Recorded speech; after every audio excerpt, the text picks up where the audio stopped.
Magandang araw po sa lahat sa inyo. Andito po ako para ang may bahay ni Doc Willie Ong. Para i-represent siya for senator. So, yung mga tanong niyo po, yung aming counsel na po ang sasagot, si Attorney Gilbert Lawenco. But then, maraming salamat po sa lahat ng nagdasal for Doc Willie Ong. Thank you po. Kasama ko po ang aming counsel, si Attorney Gilbert Lawenco. So yung mga gusto pong mag-interview kay Attorney Gilbert Lawenco, pwede niyo po siyang i-contact kasi siya po yung magiging spokesperson ni Doc.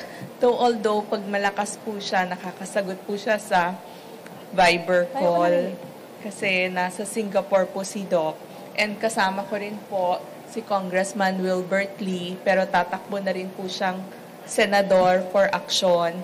Kasama ko rin po ang aming chairman, Ernest Ramel ng Action, and our friend, Sir Ali Garangan, na lagi pong nagsusupport sa Action.